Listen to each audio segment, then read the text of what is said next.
Good morning, my loves. It's Jim. I've just crawled out of bed and come in here. I didn't expect it, but the church bells have started playing. It's Sunday morning for Sunday service, I imagine. Yeah, it must be that. Also, in the next room, got the washing machine. It's just chugging through our dirty clothes. I would never normally come on at this hour, but I was in bed reading. I can't remember the title I'm reading. It doesn't matter what I was reading. I was reading and I realized that I couldn't concentrate because I had something in my head and it had to come out. And I thought, let's make a video because, as you all know, recently I put that video on about my fears about the drone situation over in America. I haven't replied to any of the comments, but I've liked them all. But as you all know, I do tend to fixate on things, and I always worry about things. And I think this time I exposed myself, the vulnerable side that's not quite rational. Perhaps I shouldn't have made that video, but anyway, it's there for perusal. I won't take it down. I don't take anything down, but I suppose it describes another side of me that perhaps doesn't always come through when I make these videos. My channel is lots of different things.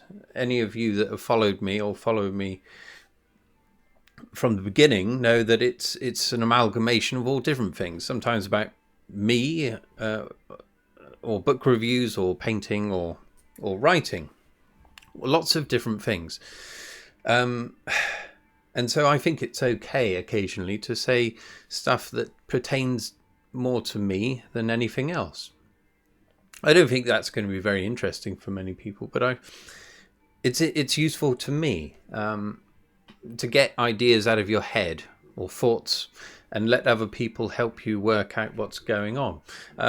Of course, a lot of the time, things that you are thinking about don't bear scrutiny. There's nothing there of any value, but sometimes there is, and it's worth pulling them out of the head, if you will.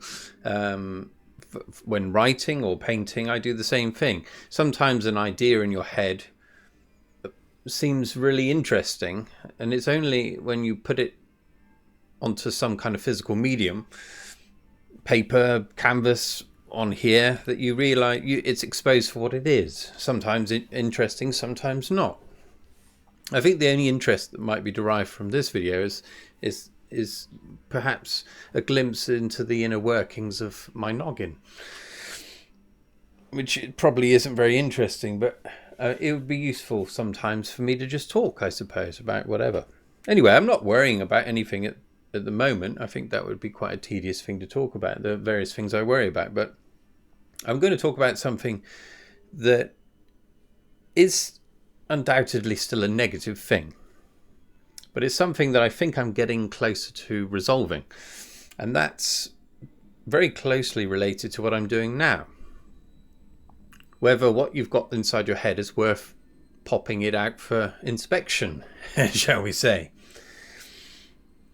And I suppose, so I'm going to talk specifically about art, really, painting, and the idea that I think a lot of what we think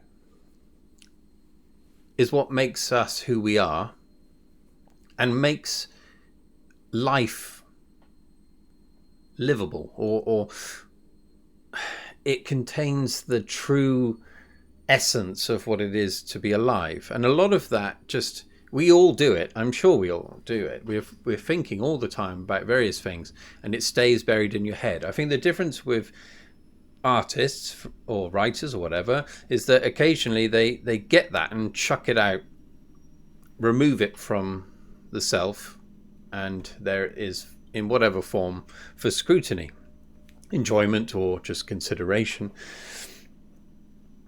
And so, I think that would be another good reason to occasionally just talk about random stuff that doesn't necessarily pertain to science fiction or fantasy or whatever. But I was thinking about the value, or I I suppose what it is that, as you all know, I do paint.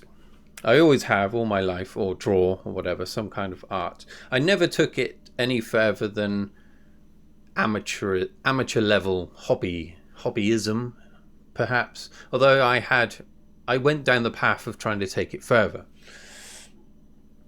unsuccessfully. I mean, it's a difficult thing to succeed in. I never really went down the commercial route. I was more interested in ideas and gallery stuff. I no longer give a shit about any of that.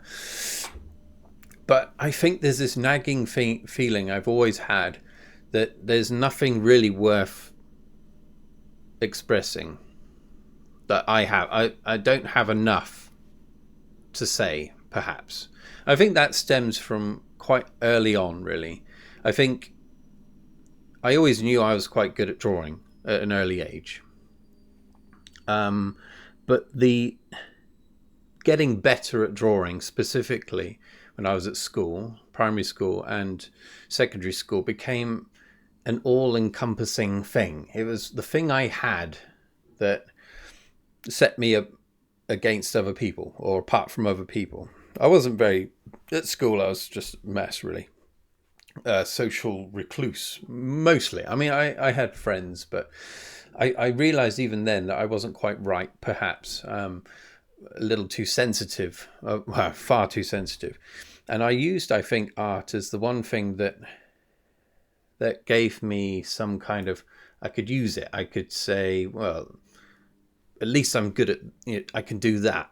And I would gauge my ability amongst my peers, first in my classroom, and I'd think, well, I'd reach the point where I'm better than everyone now. So ego was coming in at this point, although I wouldn't express it. Personally, I was thinking, right, I'm better than all of them. Then I'd cast my net a bit further. The other classes in the year, yeah, I'm better than them. And I just kept doing that. It was purely technical. I thought, right, let's just get better and better and better. Of course, by today's standards, now that we've got the internet, you realise that whatever standard you reach is nothing compared to the vast, there's loads of people that are always going to be better than you.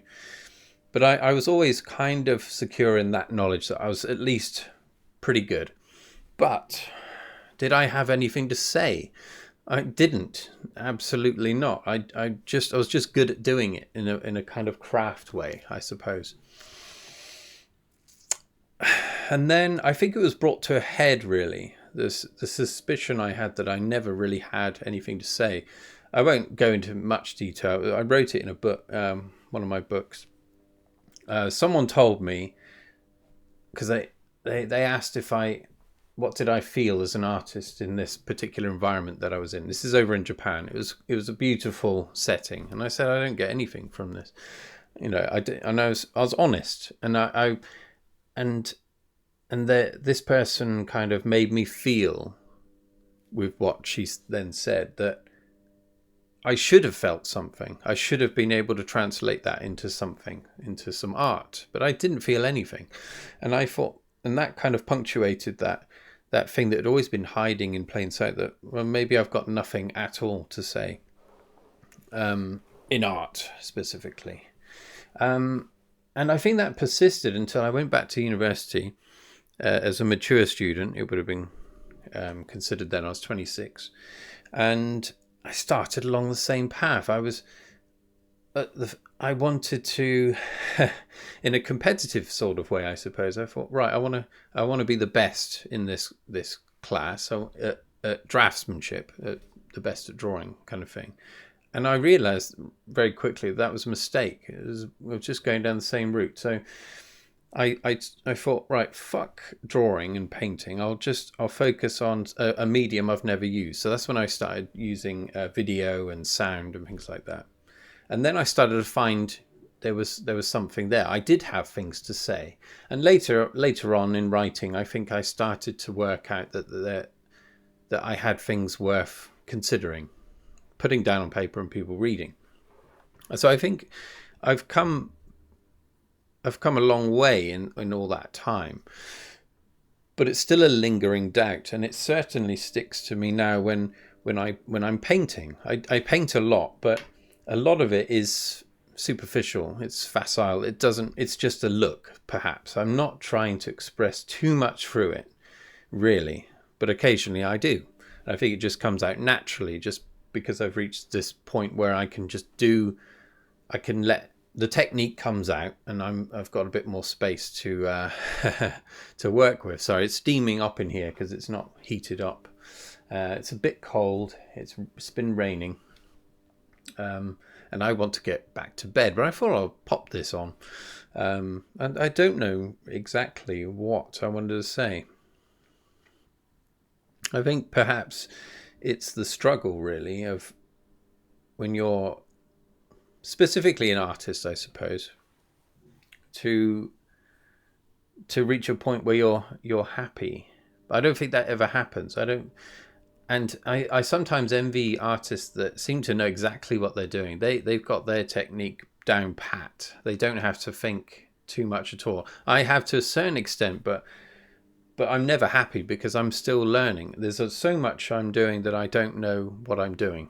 I don't know at all. I'm in the dark, and so I'm just feeling my way. And I don't even pursue, like, on the internet to try and work out things that I've never really known. I prefer just muddling through it, and I quite enjoy that, as frustrating as it can be sometimes. Yeah. Anyway, I don't know what the point of this was. Perhaps someone can tell me if I put it on. Yeah. Anyway, I'm back to bed now. See you later. Cheers. Oh, and thanks for everyone who's been subscribing lately. I don't even know if it's real numbers. It seems... I don't trust YouTube, personally. But anyway, free away from the grand. It's extraordinary. I didn't think it was going to happen this side of the year. But anyway, there's going to be a book review. One last one before Christmas. I might even put it on today or tomorrow. Who knows? I might not put this on. I might be talking to myself. Yeah. Anyway, cheers. Bye.